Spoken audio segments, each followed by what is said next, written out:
Alhamdulillahi Rabbil Alamin.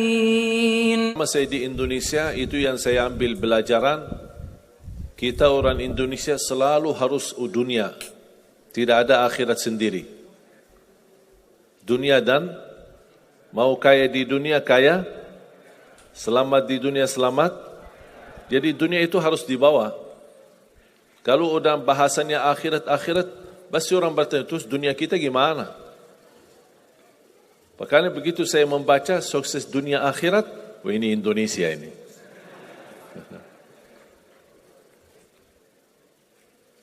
Bahkan hampir setiap ibadah kita pasti yang dikejar dunia.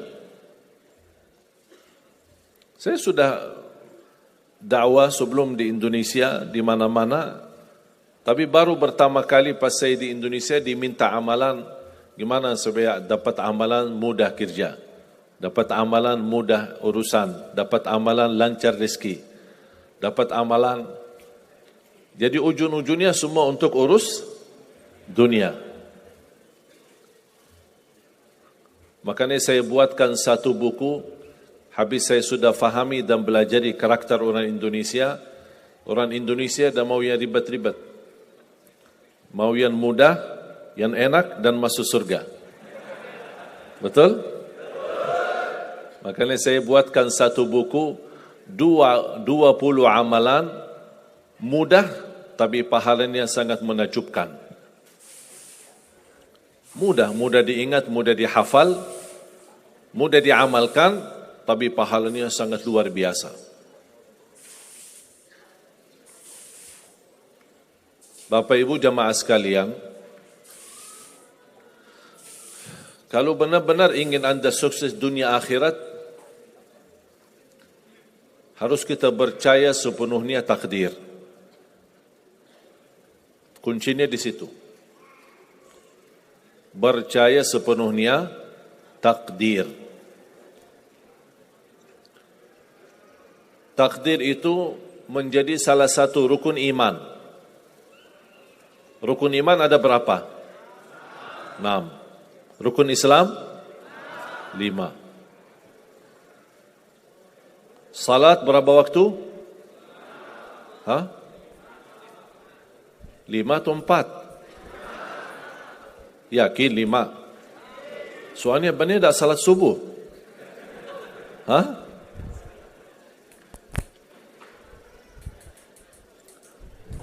Takdir itu menjadi salah satu rukun iman.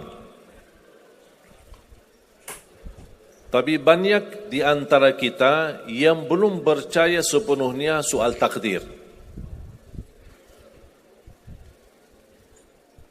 Dan kita sifat manusia, mohon maaf, suka tidak adil. Contoh, kalau Allah berikan karunia, nikmat, pertama kita lupa bersyukur. Yang kedua, kita tidak pernah berkata sama Allah, ya Allah kenapa aku dapat nikmat ini? Tapi sebaliknya, kalau kita diuji oleh Allah, kita kurang sabar, dan kita bertanya sama Allah, ya Allah kenapa saya diuji? Faham enggak? Kalau kita dapat nikmat, ada enggak orang-orang yang lulus misal ujian, dia berkata, ya Allah kenapa saya lulus ujian? Tak pernah. Tapi kalau dia tidak lulus, dia bilang apa? Ya Allah kenapa saya tidak lulus? Ketika ditimpa musibah, dia selalu merasa nyesal atau merasa sakit hati, tersinggung. Berkata sama Allah, kenapa saya diuji? Padahal saya orang baik. Saya jaga salat, saya berusaha mendekat sama Allah. Tapi saya merasa bertambah berat ujiannya. Tapi sebaliknya, ketika diberikan nikmat, dia tidak pernah menyebutkan, ya Allah kenapa saya mendapatkan nikmat ini? Kayaknya si fulan lebih fantas mendapatkan nikmat. Itu tanda manusia tidak adil. Tidak bersikap adil. Makanya subhanallah, semakin anda mantap imannya terhadap takdir, semakin hidupmu jadi nikmat. Saya kasih contoh.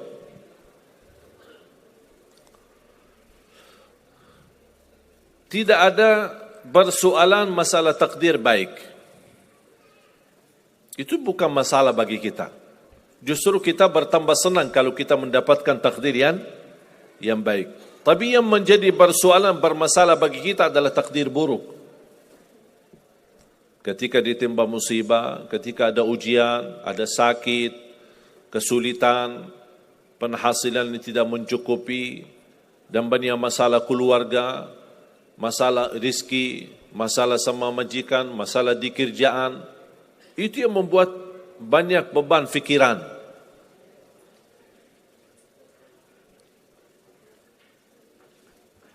Tapi kita harus tahu, sebenarnya walaupun takdir itu ada baik, ada buruk,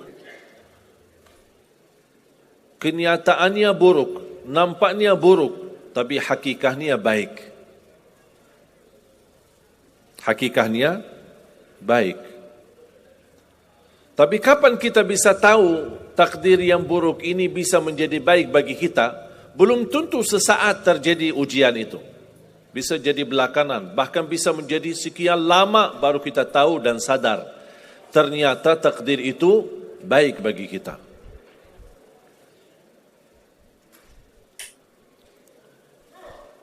Saya kasih contoh. Melalui cerita.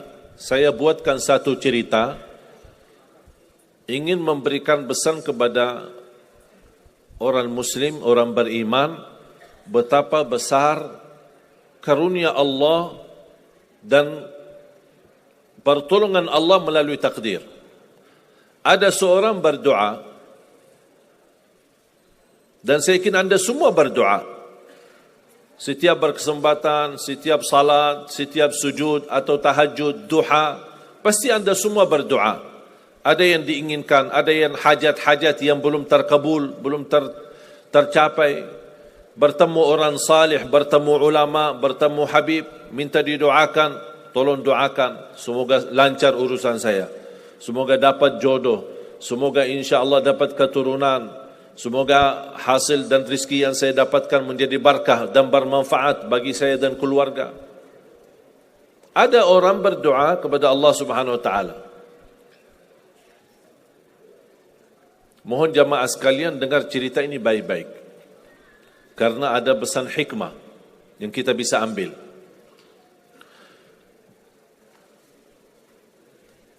Orang ini berdoa tapi tidak melebihi selain doa meminta jodoh yang salihah, yang cantik, yang kaya. Itu aja doanya, tak ada yang lain. Setiap salat, ya Allah, jodoh yang salihah, yang cantik, yang kaya. Tahajud, ya Allah, jodoh yang salihah, yang cantik, yang kaya. Doa pas buka puasa, itu aja doa, tidak ada yang lain. Tidak minta ampun, tidak minta rahmat, tidak minta karunia, tidak minta keselamatan. Butuh banget ini jodohnya. Dapat rezeki sedikit, dapat kemudahan berangkat haji. Selama dia berhaji, selama dia tawaf 7 kali, itu aja doanya. Ya Allah, jodoh yang salihah, yang cantik, yang kaya. Safa Marwah sa'i, ya Allah, jodoh yang salihah, yang cantik, yang kaya. Tak ada yang lain. Ketika satu malam dia sudah di tengah air, berjalan malam hari santai-santai di kampung sambil membayangkan jodohnya, menghayal bagaimana cantiknya. Pas di dalam perjalanan dikejar anjing. Dia lari, dan justru anjing semakin lari semakin dikejar. Makanya kalau ketemu anjing jangan lari. Akhirnya anjing berhasil gigit kakinya, berdarah. Datang mobil ambulan, dibawa ke rumah sakit. Di dalam mobil ambulan dia merasa menghadapi ujian, dan dia berkata, ya Allah, selama ini saya berdoa minta jodoh, yang salihah, yang cantik, yang kaya, masa dikirimkan anjing? Dia belum tahu ada apa. Dan ini yang sering kita lakukan, terlalu cepat respon dan berkata yang tidak baik ketika kita diuji oleh Allah. Sedangkan kita belum tahu apa yang akan terjadi sesudah itu. Ambulan dibawa ke rumah sakit dan subhanallah dirawat di rumah sakit seorang dokter yang cantik, yang salihah, yang kaya jadi jodohnya. Ada hikmah enggak digigit anjing? Buruk enggak kejadian itu? Buruk, digigit anjing pasti buruk.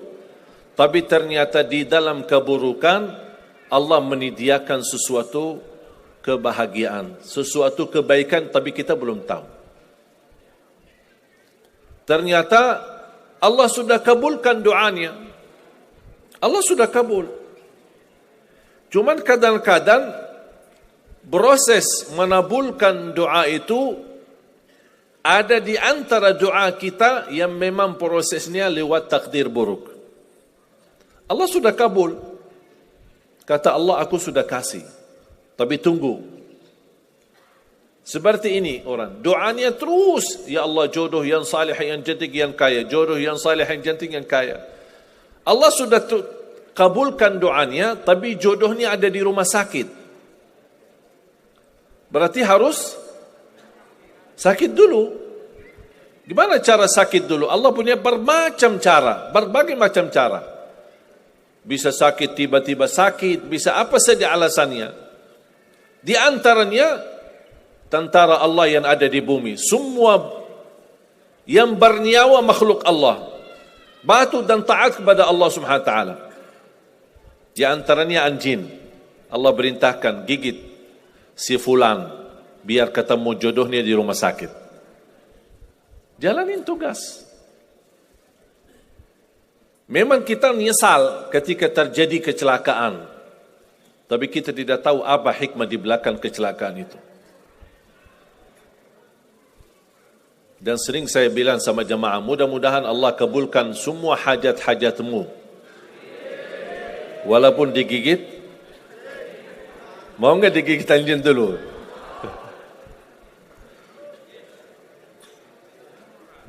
Sebenarnya kalau kita tahu rahasia takdir, apapun yang akan terjadi, kita tidak ada kekhawatiran.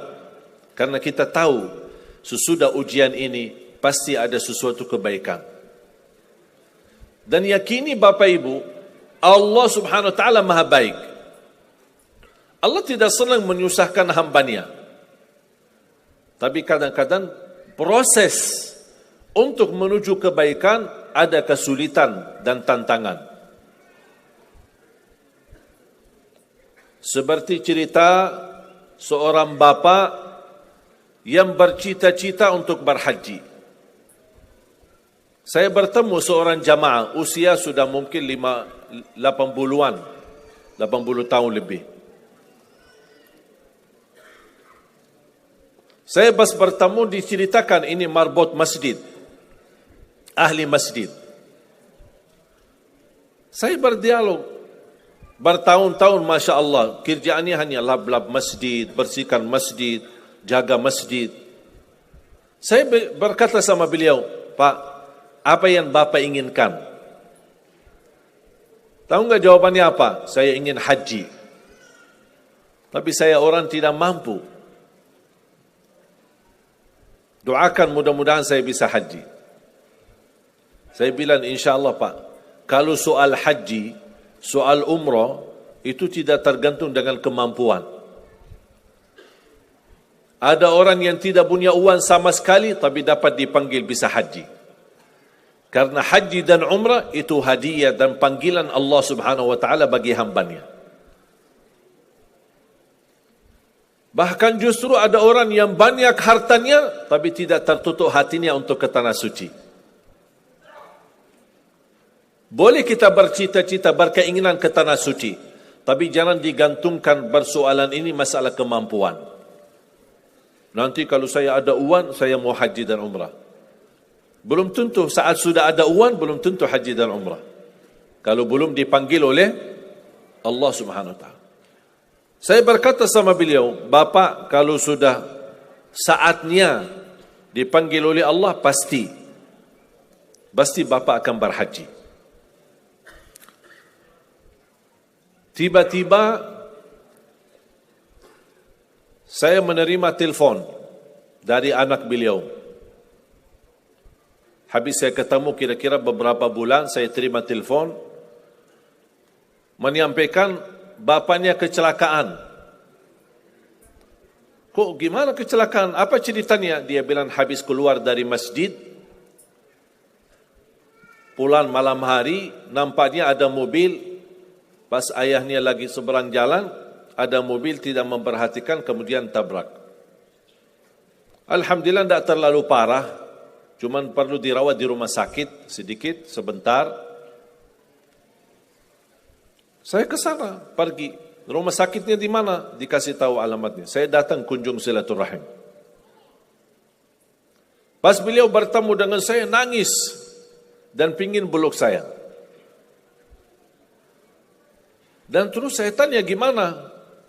Kata beliau, ada cerita yang istimewa terjadi sama saya. Ternyata orang yang menabrak beliau, orang yang kaya.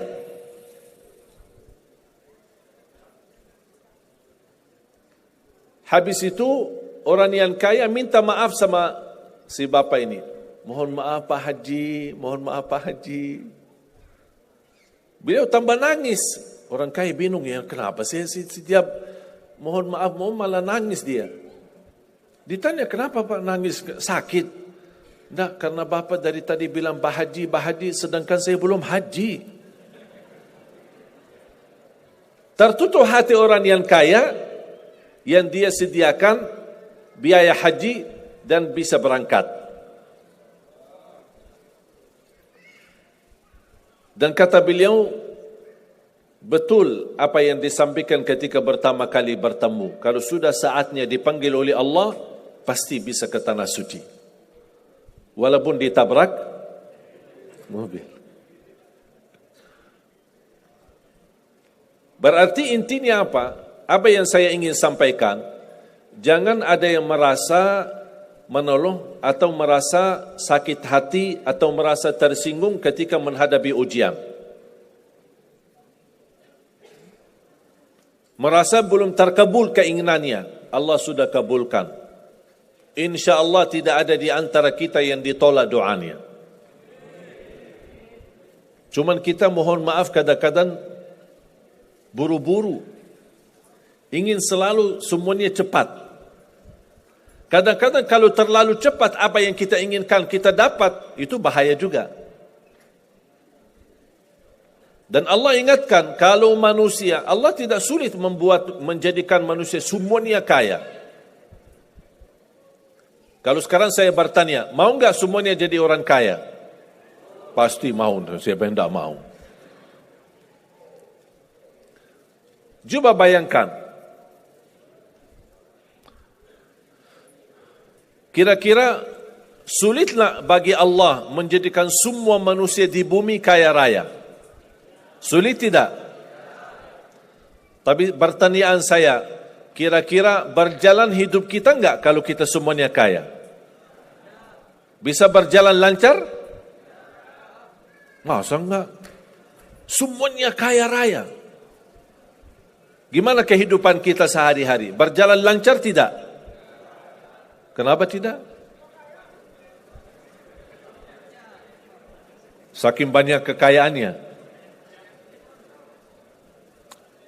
Kalau semuanya kaya, memang sulit menjalani kehidupan. Contoh, cari supir, siapa yang mau supirin kita? Sama-sama kaya. Datang minta tolong sama teman. Boleh enggak ini cariin supir? Aku aja lagi cari supir, dah dapat. Mau punya perusahaan sendiri, butuh tenaga kerja kan? Semuanya orang kaya. Buat apa kalau mereka semua kaya, masing-masing punya pabrik, tapi tidak ada yang bekerja? Sulit nggak jalan hidup? Sulit. Sama sebaliknya, kalau semuanya di bumi miskin, susah. Kira-kira gimana hidup kita? Ya susah juga. Tidak bisa lancar hidup di dunia. Setiap ada orang datang minta tolong, Pak, apalagi saya Pak? Saya aja susah. Tapi makanya ada hikmah. Allah menjadikan ada yang kaya, ada yang miskin. Yang kaya menutupi kebutuhan yang miskin, miskin juga menutupi kebutuhan yang kaya. Saling mengisi. Supaya apa? Supaya dunia ini berjalan. Hidup kita berjalan. Tapi coba bayangkan, kalau semua orang kaya tidak mau membantu orang miskin. Dan semua orang miskin sombong, tidak mau melayani orang kaya. Gimana kehidupan kita? Susah. Makanya jemaah sekalian, kunci Anda sukses dunia akhirat,